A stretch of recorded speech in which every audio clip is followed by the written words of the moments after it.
Survivor is 18 people coming together from all different walks of life. And they are here all together at one time, having to trust each other while also not trusting anyone, because you're playing a game that is built on deceit. And you have to overcome and adapt to all the challenges in which they are guaranteed to face, because that is what Survivor is about. I've got my stilettos on, disco ball spinning. I'm just waiting for the club to open. Like, I'm ready to party. Every season of Survivor is a story. There are main characters, sidekicks, comic reliefs, and villains. A good season of Survivor tells a compelling story that has you rooting for someone and against someone else in hopes that it all ends in a satisfying conclusion. Each story that we look at together will go through one character's journey from beginning to end, from the time they're introduced until they inevitably get their torch snuffed or win the game. We will look at every character moment and strategic move to determine whether they are a hero or a villain, and whether they are a good or bad strategist. And with that, welcome to Once Upon an Island. Now, for reference, we are only observing what the TV show is showing us, so what stories being told through the show. No future seasons will be mentioned, and secret scenes and behind the scenes footage may be included to flesh out the story, and all character moments and strategic moves are interpreted with the mindset of what the story is trying to tell us. And now with that, who will have what it takes to outwit, outplay, and outlast all the rest? This is Survivor 46.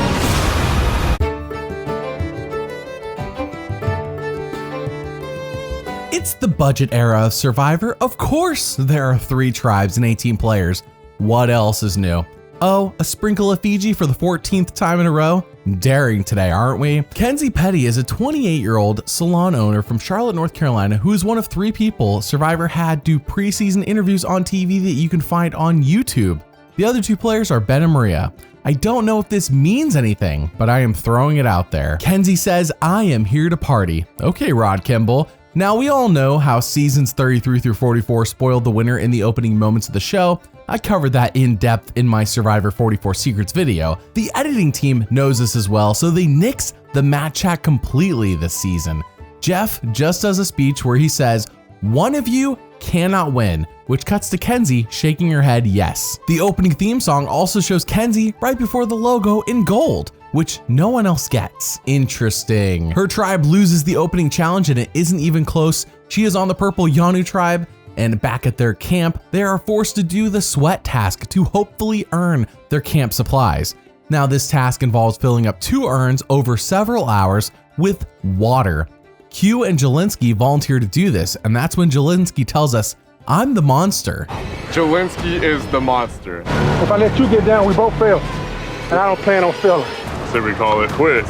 It said that this task takes several hours, but it looks like we only have 4 hours. Last I checked, several means 7, not 4. We still had a couple hours. But with Jelinski, now I know when the going gets tough, he's going to tuck his tail and quit. And in Survivor, that's not an option, period. Since when does several mean 7? On a Survivor 41 and 42 note though, does him smashing the hourglass let him go back in time and change the result of the opening challenge? Because that would be sweet. Anyways, Yanu does not have fire or flint. Fun. Tiffany finds the hidden immunity idol. I mean, this is just going fast, isn't it? And she tells Kenzie and Q. I mean, at least Kenzie knows who has it, and it's great that Tiffany trusts her enough to tell her. I do hair and I own a salon. Building connections, building repertoire is literally my bread and butter. Like, this is a fast moving game and I'm ready to like giddy up. I'm the queen of the tribe right now. Everybody's calling me. My phone won't stop ringing. Everybody's like, we should work together. Jess doesn't really want to talk strategy and no one can get a read on her. I tried talking to her. There wasn't much there. Tiff, that is my girl. We kind of have this girls thing apart from the big thing that's the 4 of us. Q, me, Tiff, and Jelinski. Is Kenzie playing too hard too fast? We have seen many who start strong and quickly get their torch stuffed out for being too likable. A boat then shows up at their camp and yay, for the 6th season in a row, there's a stupid journey in the premiere episode. Survivor is so unpredictable now. Jelensky goes on said journey, and when he gets back, he says, yeah, I gave up so that Maria and Tevin of the other tribes could have an extra vote, and I lost my vote. Kenzie says this dude is weak for quitting yet again, and you won't find her giving up on anything. Is this the D edit we saw last season? So we go to the immunity challenge, where Jelensky explains how numbers work to the host and showrunner, Jeff Probst. So, Jelensky, you got rocked too. Jeff, we read that sweat task and it said it's gonna take several hours and we have 4. Last I checked, several means 7. Wait a second. Several means 7?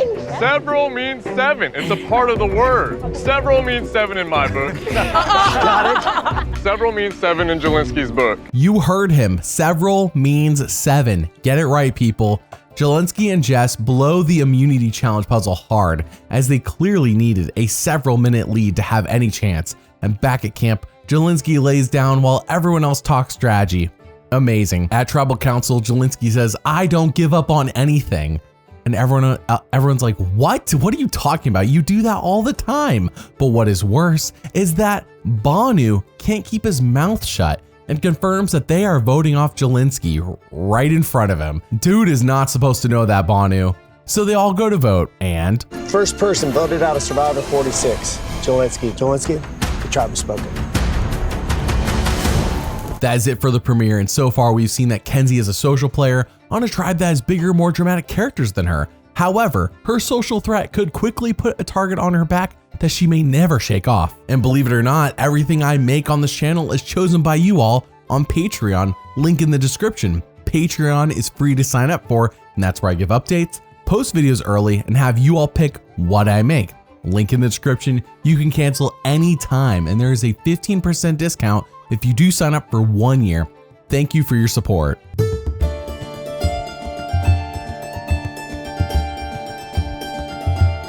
Fun fact, Survivor 46 was planned around every episode being an hour long, but Survivor 45 having longer episodes was such a success that they're like, hey, 46 gets the same treatment. And for some reason, episode 2 is 2 hours long when it was meant to be an hour. It starts with Banu begging Kenzie to help him make the merge since he doesn't know how to do it. Now, mind you, Banu claims to be a super fan of the show, and Kenzie says, Banu is a liability, but I am placating him for now.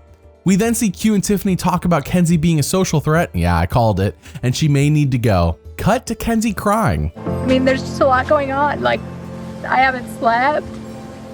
I haven't really eaten. It's just so overwhelming. And I'm tough. Like, I'm a tough cookie, and this is hard. We're only 4 days in. I've got 22 left, so I've got to get it together. Do my eyes look really blue? It's good.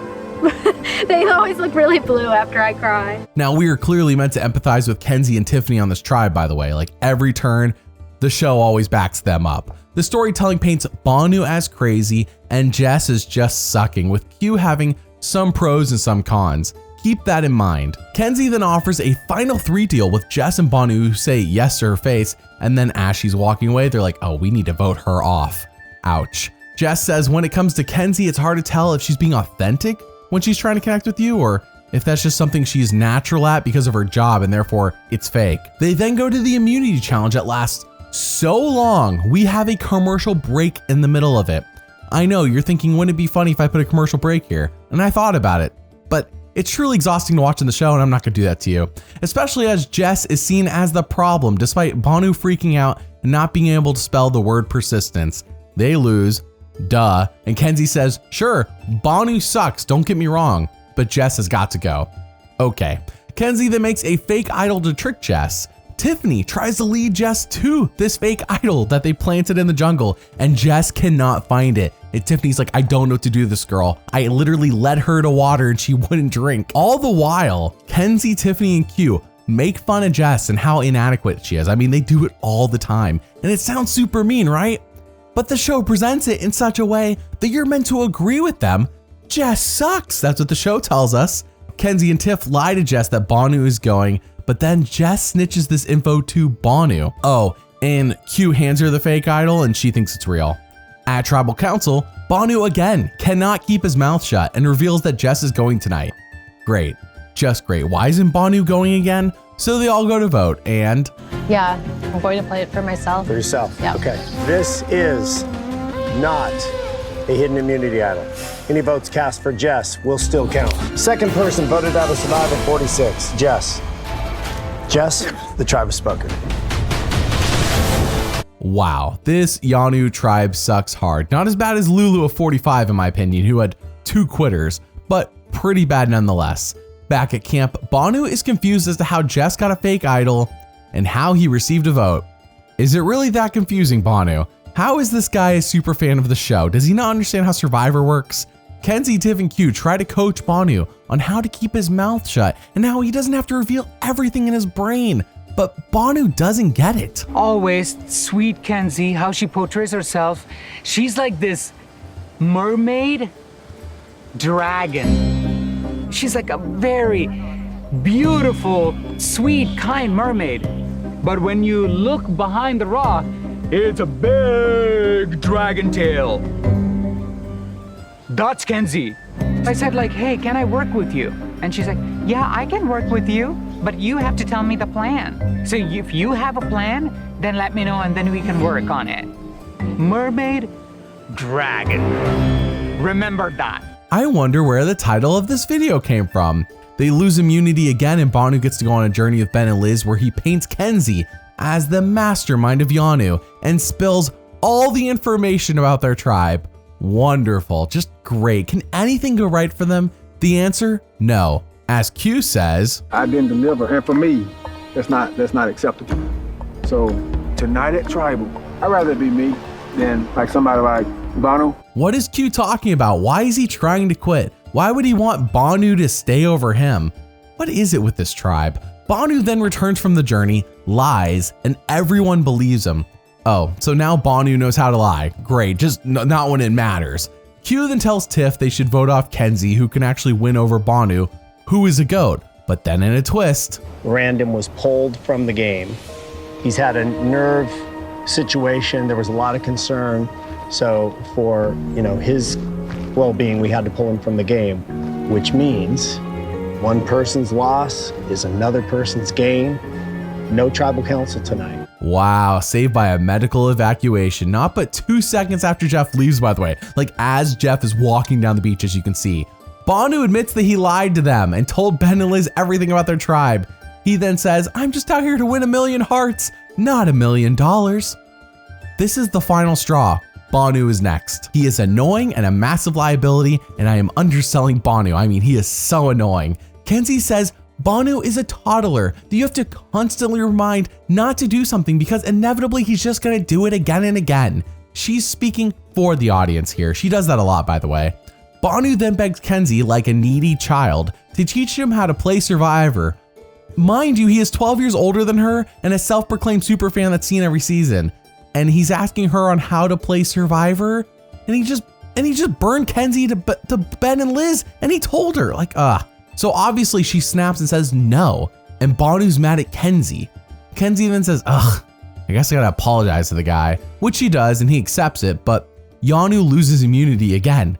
Great, I'm gonna spare you the excruciating details with this guy, as Banu single-handedly makes this episode, and frankly almost every Yanu scene in the first 4 episodes, a chore to watch. He gets 35 confessionals in 4 episodes. Some winners in the history of Survivor never got that much over the course of an entire season. There's some finalists in this season who will not get that many confessionals until the finale.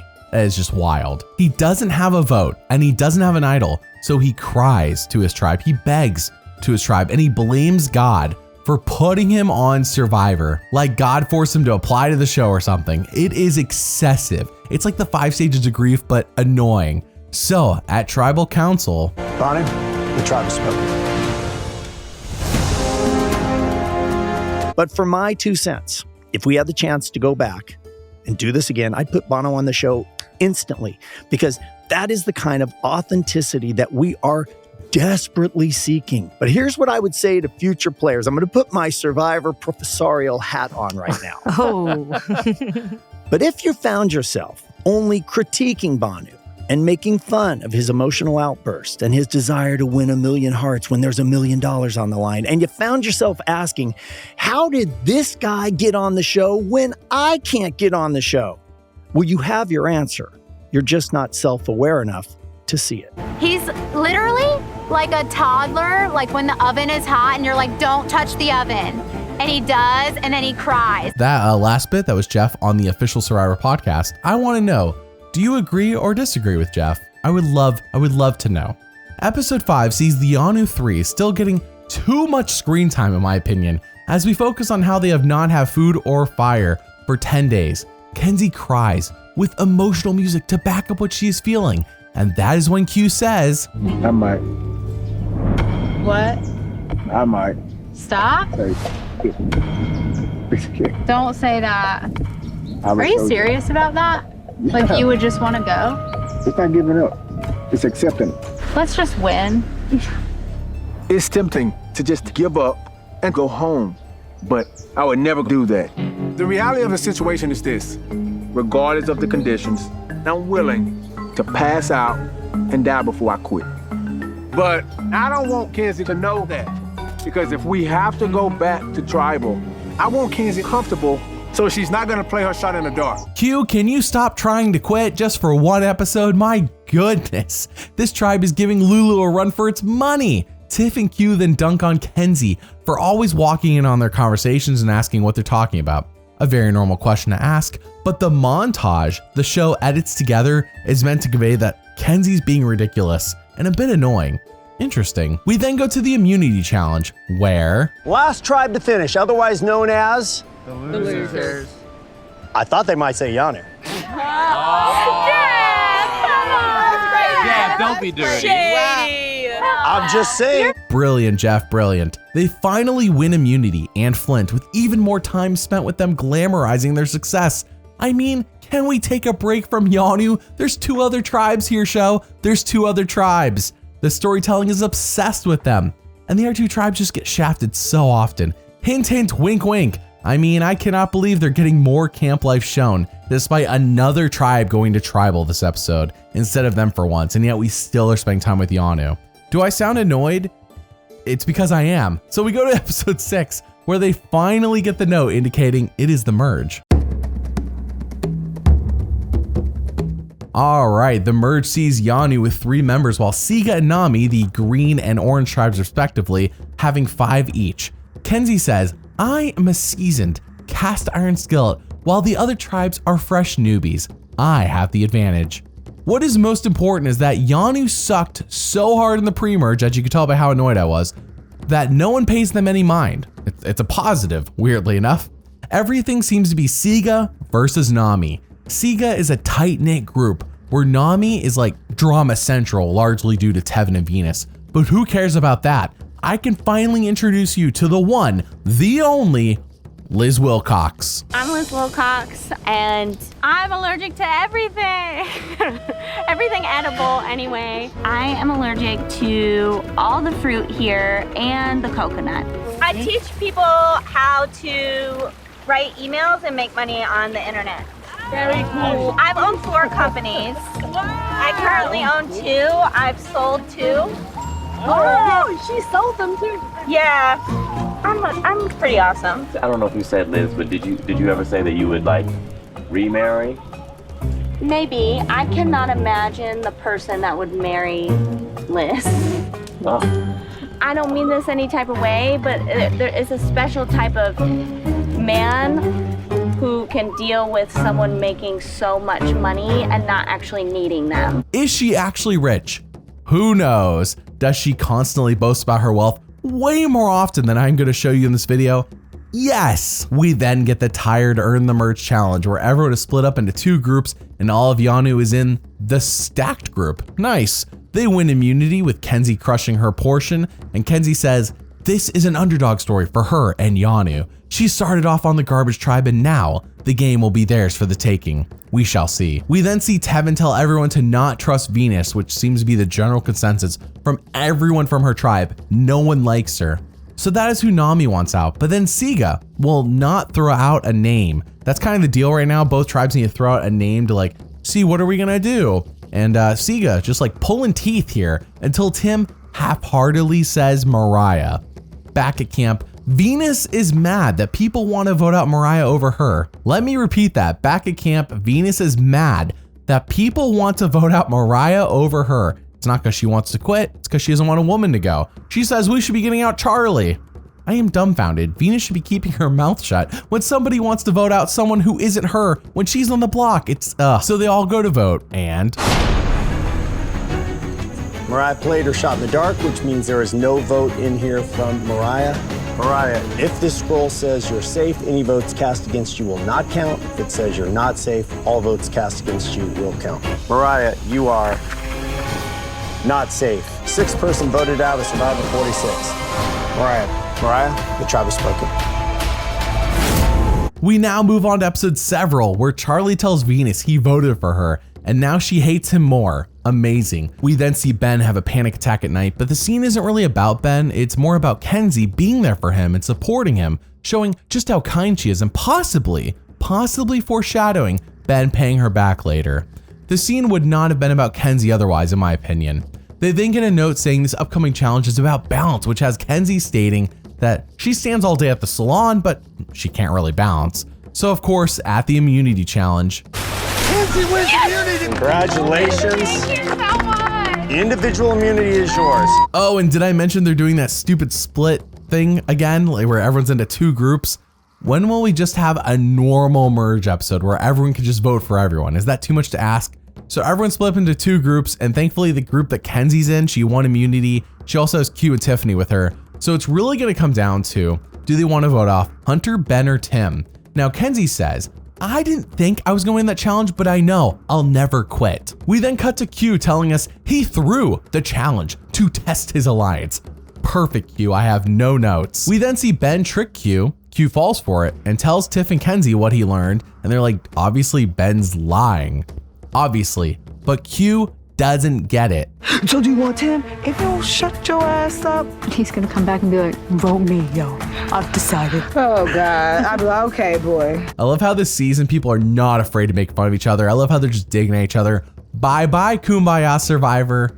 Hello, pettiness. We then go to Tribal Council where Ben brings up Kenzie supporting him through his anxiety attack and how much it means to him, with Kenzie saying, I would do it again. Q then says, and this is wild to me, Q then says Kenzie deserves so much more recognition for being on Yanu and never complaining, which leads to everyone there applauding for her. This feels surreal. What is going on around here? So they all go to vote and... First vote, Hunter. Hunter, 2 votes Hunter. Tim, 1 vote Tim. Tim, we're tied. 2 votes Hunter, 2 votes Tim. Tim, that's 3 votes Tim. 7th person voted out of Survivor 46. Tim. Tim, the tribe has spoken. Thank you. I also need to mention that Tim is not on the jury, and Soda is voted out after him that night in the other group, and she is the first member of the jury. Episode 8 sees Q showing off his Q skirt, which I believe is just a hoodie tied around your waist backwards. Instructions are unclear. I now have my underwear stuck in a toaster. But then Q says, we have enough people finally. Let's play hide and seek. I really am a kid. I really enjoy playing hide and seek. But I'm gonna use this as part of my gameplay, but everyone else is just fun. What this game is gonna represent for me is who can hide in plain sight the best. I found you, Q. It was only Liz who actually walked in the woods to see me. Bad idea, Liz. Because now I know that you are playing the game, you are paying attention, and you do want to win. As much as you say, it's just $1 million. Finding out who can hide in plain sight. Next, we find Kenzie. Someone in this game that I know to be a camouflage, blend-in, likable person, which shows she can go undetected. Ben was not found at all in hide and seek, which means this guy is capable of playing an undercover game, but be very powerful at the end. Ben made a mistake. Hunter's right here! Oh my God! Hunter made a mistake. If I can't find you in hide and seek, I can't find you in this game. Playing hide and seek, big mistake. Q is so funny and the best character on the season by far. At the immunity challenge, Jeff says, if 4 of you sit out, I'll give you a bag of rice. You know, the rice negotiations we see, again, every season. Liz and Q offer to do this, but no one else does. It's the first time in the budget era where the rice negotiations fail. Maybe Jeff should have stabbed the rice. I don't know if that would have made it any better. What makes this crazy though is that Liz, Q, Ben, Kenzie, and Maria all drop within a minute of the challenge beginning. Liz and Q make sense. I mean, they tried sitting out anyways, but Ben, Kenzie, and Maria dropping annoys Q. He's like, I can't believe you guys chose to compete just to drop a minute in. It's like you didn't even try. Hunter then wins immunity easily. Oh, and I should mention, the Hunter almost single-handedly carried the Orange Nami tribe through every challenge of the pre-merge and is the reason they never went to tribal. Liz, with her fat stacks of cash that no man can handle, says, let's get out Tevin since he is so likable, which sounds good, except if you think about it, Kenzie could be targeted for the same reason. So at Tribal Council, Q pulls out an old trick. The only person that's going home tonight is me. You mean you're predicting your vote out? Yeah, well, I don't think anyone here coming into the Tribal Council was voting for me, but I'm gonna ask everybody to vote for me. Then all of these 9 folks are going back to camp today. So do you want 10? If you don't shut your ass up, he's gonna come back and be like, vote me, yo. I've decided. Oh, God. I'd be like, okay, boy. She was saying, go ahead, fresh start. What if you were a part of my plans 5 plans from now? That's not a fresh start for me. That's undoing the plans that I've been building. Like, it's gonna be wacky no matter what. Like, it's not like we're gonna go back to camp and be like, well, Q's gone, no worries. Like, we're all kumbaya. Because like, all we're gonna do is go back with a bunch of questions. We know exactly who you were talking to last. I mean, it was one thing when he did it at Yanni, right? When it was just Kenzie and Tiffany and they could keep it between them. But here, in front of everyone, Q guaranteed himself to be a goat who could never win. That is either some QD chess or a big mistake. We also learned that Q has told everyone that Tiffany has an idol. Big mistake. So they all go to vote and... First vote, Venus. Venus, 2 votes Venus. Tevin, we're tied. 2 votes Venus, 2 votes Tevin. Tevin, that's 3 votes Tevin. Tevin, that's 4 votes Tevin. Tevin, that's 5 votes Tevin. 9th person voted out and the 2nd member of our jury. Tevin, yeah, the tribe has spoken. Wow, episode 8 was amazing, and what do you know? There was no dumb twists forced in by the show. Episode 9 sees Kenzie saying that if Q wants to leave, then he can just walk out the door. Don't make us vote you off. We then see that stupid twist from Survivor 45 return where everyone separates into 3 teams of 3 for the immunity challenge, and long story short, Charlie beats Hunter for immunity. Back at camp, Q tries to get Kenzie to flip on Tiff, and Kenzie has 0 interest in working with Q and doing anything he wants to do. Q doesn't feel in control, so he's grasping at straws to get control back. It was like he was telling me all this so that I would get mad at you. Of course, that's what you want. So that I could like go back to him because I'm like, oh, Q, thanks so much for telling me about how you left me out of everything, but since you told me, oh, Q, thanks, like let's buddy up. No. Would now be a bad time to mention that the QD chess may have worked on her, as she then immediately talks to others about blindsiding Tiff and her idol, the thing Q wanted to do. Big mistake. Ben says, let's vote Hunter. Kenzie calls that plan boring, and she lies to Hunter when he asks if Siga's even targeting him. We then go to Tribal Council, where they all vote, and... First vote, Q, Hunter. Q, 2 votes Q. Hunter, we're tied. 2 votes Q, 2 votes Hunter. Q, that's 3 votes Q. Tied again. Q, that's 4 votes Q. Hunter, we're tied again.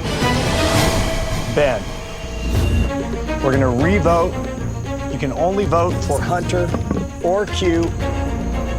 Hunter and Q, you will not vote. First vote, Q. Hunter, 1 vote Q, 1 vote Hunter. Hunter, 2 votes Hunter.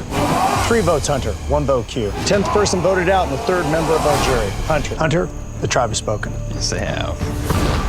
Hunter had an idol, yeah, and he didn't play it. Kenzie and Liz talked him out of it, and to be fair, they voted with him for Q, but at the revote, Kenzie turned on him. We then go to episode 10 where it is revealed at the reward challenge that Applebee's is sponsoring, and as is par for the course, everyone flips out, and you better believe everyone talks positive about the sponsor of the episode. After all, who doesn't want the infamous bourbon burger that Liz, who is so rich no man can handle her, reveals, I'm not even allergic to that.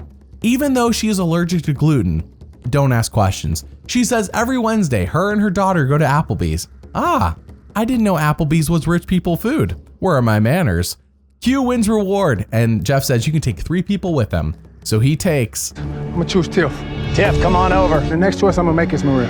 Maria, come on over. Need to bring Kenzie. Oh my God. Come on over. I'm pissed!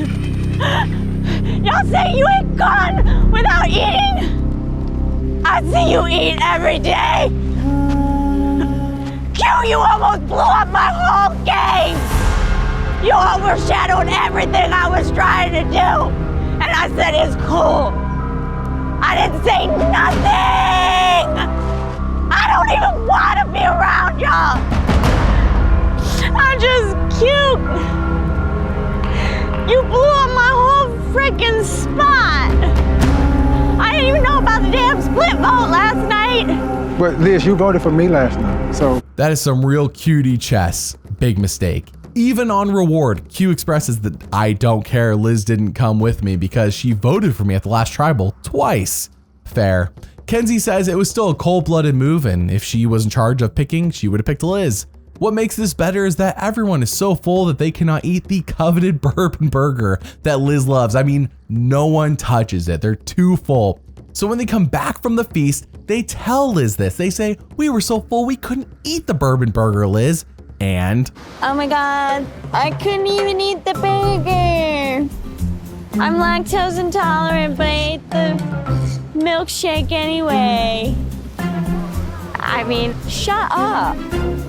Like, read the freaking room. I absolutely love this cast just ripping on each other. No more kumbaya, only cutie chess, big mistakes, and Liz being so rich that no man can handle her. Charlie then wins immunity over Tiff, and the plan is to vote out Q. So they all go to vote, and... first vote, Q. Tiff, 1 vote Q, 1 vote Tiff.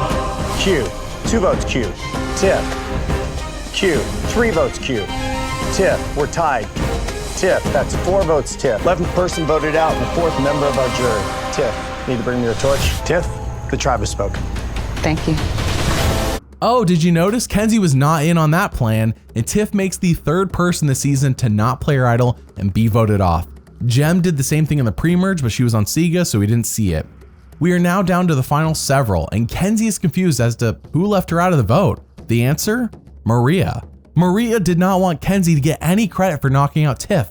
Cold. And now everyone sees Maria as the big man on the block, so to speak.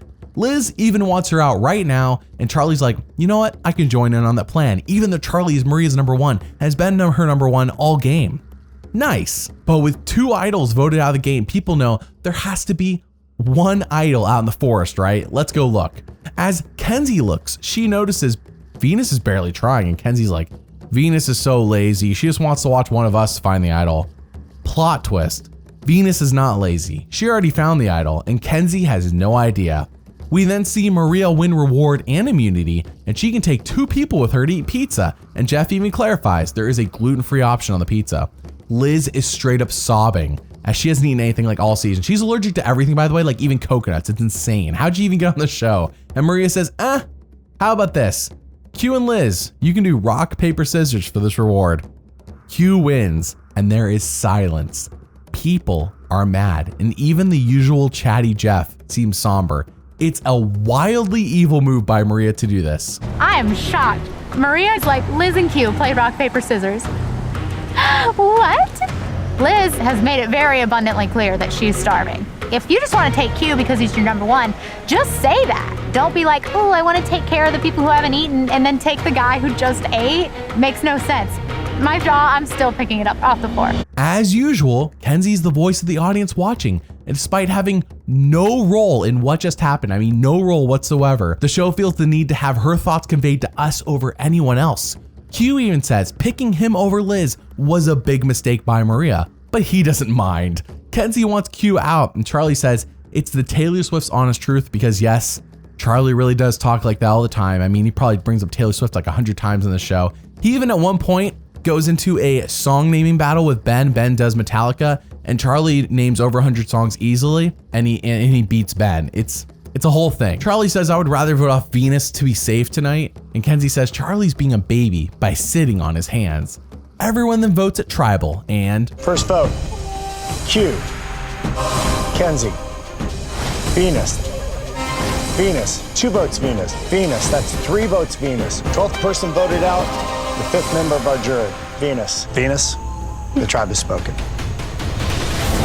I went home with an idol, but I'm proud of the journey I've gone on. I hope that I have made the women of Iran proud. I have 3 words that I want to say, which is women, life, freedom. I hope that I was one voice that helped uplift those who are voiceless. 4 people this season have gone out with an idol in their pocket. And we also learned that Venus will likely want a woman to win at the end. That's a good thing for us if we're rooting for Kenzie.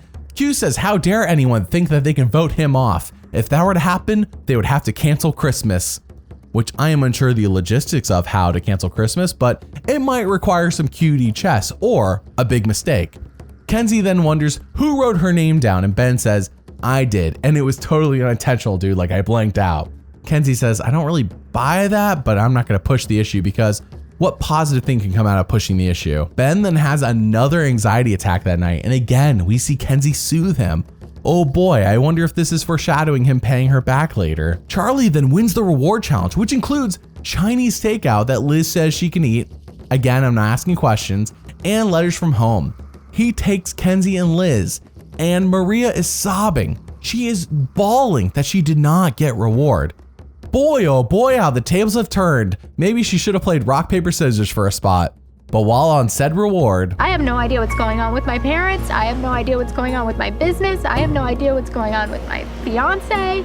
I was supposed to get married literally yesterday, but my fiance, when I got the first call for Survivor, immediately moved our wedding because he just believed in me. And it's just so amazing to have a support system that allows me to learn to do this.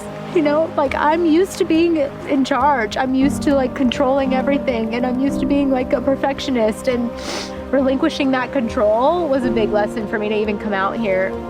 I've been self-employed since I was 17. I started my career at 15 years old, like just because I thought I was the only person I could ever count on. But hearing that my family can handle everything, like it's allowing me to take a break, and like I don't have to be perfect all the time. I don't have to be in charge all the time. Like I can lean on other people.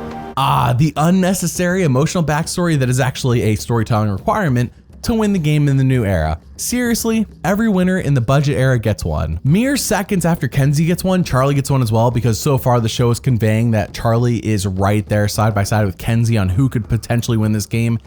He's equally important in the show's eyes. Along with Maria and Ben, who got one earlier in the season, and Liz got one too, but it was mostly like how she used to be poor and now she eats at Applebee's every week.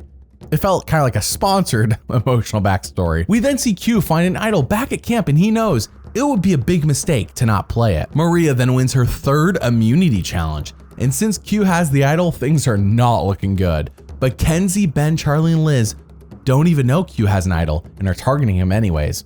Big mistake.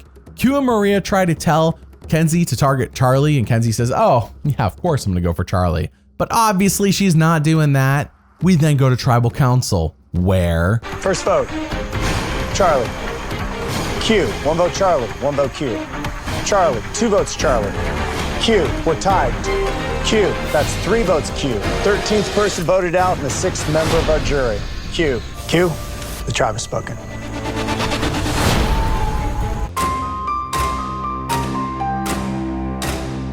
Q didn't play his idol? Big mistake. We all have to cancel Christmas now. Jeff opens the finale by saying this season sets the record for the most days without rice at 23, and he doesn't clarify that he means the budget era.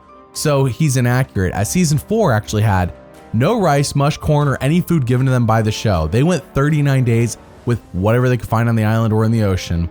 But we go back to camp where Maria's ego shines as she says, wow, I didn't know you all were playing the game. I mean, that's a backhanded compliment. Wow, Maria, wow. Maria knows she is gone if she doesn't win immunity. So at the immunity challenge, it kind of comes down to her versus Kenzie, and... How are you holding my plant? Isn't anything fair? We've never seen this before in a challenge. Liz now running back, appears to be going to help Kenzie. Here comes Liz coming back. She's carrying the plank. Try 35. With the help of Liz, Kenzie's won. For the second time this season, individual immunity is yours. You are guaranteed a spot in the Final Four. Is it legal that Liz helped Kenzie when Albert got told he couldn't do the same thing in season 23? I guess it's better to ask for forgiveness than for permission with Jeff. Back at camp, Maria tries to paint the target on Ben, but get real, Ben isn't winning the game. Kenzie knows this and she says, Maria, I cannot beat you at the end, but I think I can beat Ben. Oh yeah, Kenzie stroking Maria's ego. Kenzie does this again at Tribal Council when she compliments Maria like 1,000 times. It's unnecessary seeming how many times she does it, but it makes Maria blush when she says, Maria, you would have beaten all of us at the end. I mean, is she channeling Chris Doherty right now?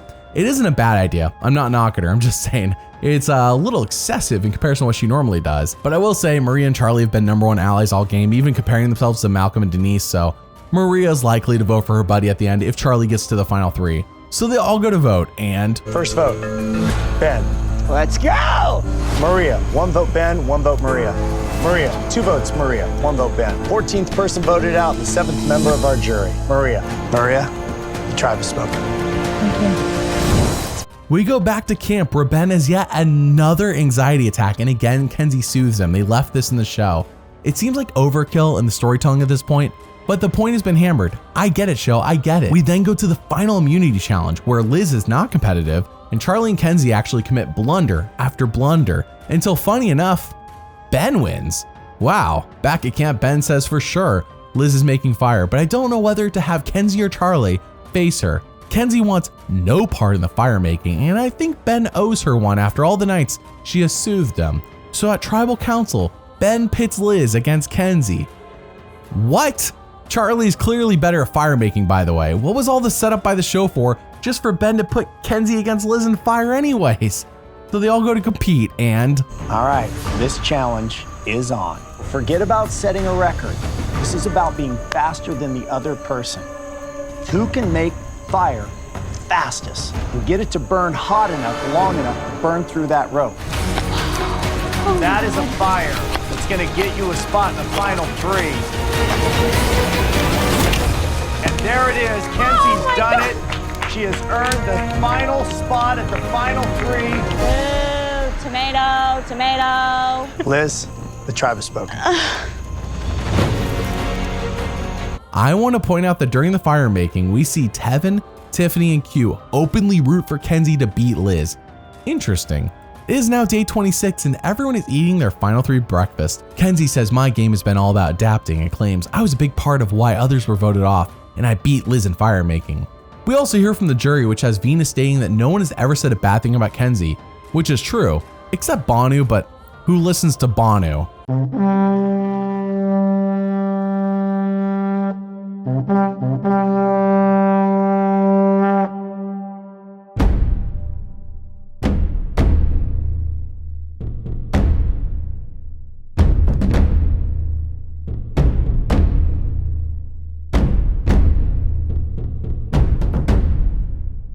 It is Kenzie versus Charlie versus Ben, and out of the 8 jurors, I am 99% sure Kenzie has 4 of them locked in already. Tiff and Q are her Yanu buddies who never got close to Charlie or Ben. Tevin openly rooted for Kenzie at the fire making competition, and Venus wants woman power. Remember, that's what she said on her way out the door. Kenzie needs 1 more vote and she wins. Tribal opens up with Tiff stating, We are not looking for Taylor Swift lyrics. We are not looking for pop culture or rock and roll references. We are looking for serious and thought-provoking responses. And with that being said, can you articulate one move that you made on your own that changed the course of the game? Okay, so post-merge, I wanted Tim to go. I knew I couldn't beat him, and a lot of us had that thought. But at the same time, Tiff and Q, who were my #1 allies, did not like Ben at all. So it was back and forth between Tim and Ben all afternoon. Q would come over to me and be like, it's Ben, let's vote Ben, he has the idol. No. I was never going to vote Ben. I have to agree with Kenzie.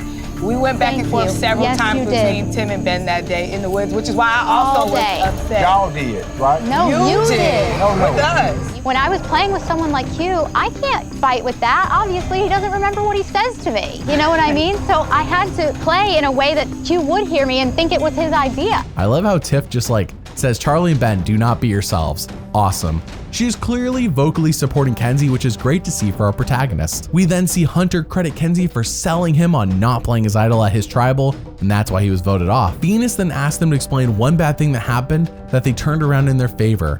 Charlie makes the jury laugh, and Kenzie compliments Tiff and says her blind side led to getting Maria and Q out, which we all know means Christmas is now canceled. Tevin then asks the final three how they used the jury to further their game.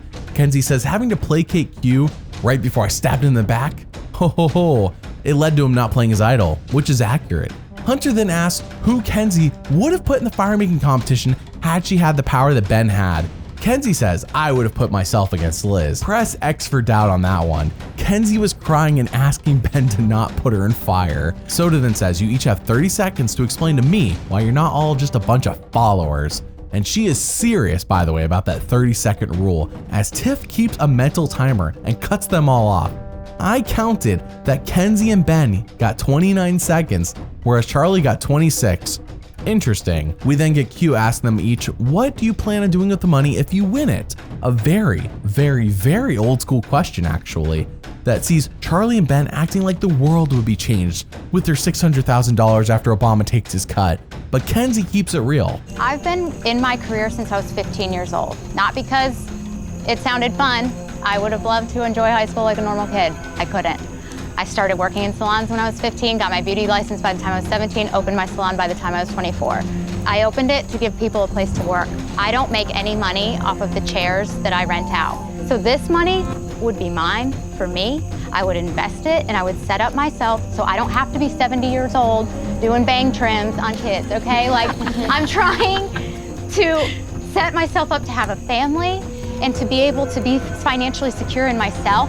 This was my venture. My life has been for everyone else. I want to point out that every juror got to ask a question to the final three except Liz, who's so rich no man can handle her. At this point, if they're just going to do that, where each juror asks an individual question, why not just have them each stand up and ask the final three a question like they used to, but adjust it so that the jury can still interact? We're so close to fixing the format, aka going back to the way it was. Anyways, the final vote is revealed, and... First vote, Charlie. Charlie, 2 votes Charlie. Kenzie. Kenzie, 2 votes Charlie, 2 votes Kenzie. Charlie, that's 3 votes Charlie. Kenzie, we're tied again. 3 votes Charlie, 3 votes Kenzie. Kenzie, that's 4 votes Kenzie. The winner of Survivor 46, Kenzie.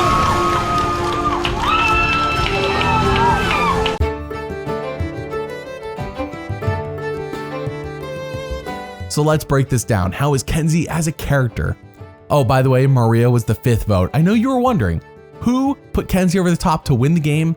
It was Maria. I think Kenzie complimented Maria's butt off, which is a lot of Kenzie's character this season. She was sweet, lovable, kind, and no one had a bad thing to say about her. She constantly spoke for the audience in situations where the show knows what we're thinking. Inherently, it doesn't make her super interesting to focus on in the show when much larger, louder characters who are creating drama are everywhere, and you have Kenzie kind of being normal, nice, and sweet. It's a good contrast to the Qaos for sure, but it doesn't make Kenzie some indispensable character either. She was good. Out of 31 character moments shown on the show, 26 were heroic and 5 were villainous, making Kenzie Petty a hero character on Survivor 46. Now, how is Kenzie as a strategist? Strategically, fine. Socially, amazing. Kenzie won purely off the social game, which I think we need every once in a while, and a couple of well-timed immunity wins definitely helped. She was on a disaster of a tribe with some insane characters, and by being herself, she survived that. Yanu basically having immunity for the first 2 tribals of the merge helped a ton, with the potential target they could have had on their back by just being the easy vote being gone, and from there, chaos ensued, with people going out with idols in their pockets, and Kenzie kept her threat level low enough to make it to Final 4, where she did beat Liz in fire. Why did Maria vote for her over Charlie? I don't know. Why did we get all that setup with her soothing Ben just for Ben to do nothing for her? I don't know. Out of 53 strategic moments shown on the show, 39 were smart and 14 were dumb, making Kenzie Petty a smart strategist on Survivor 46. Thank you for watching, and doubly thanks for liking and subscribing. I'll see you all next time.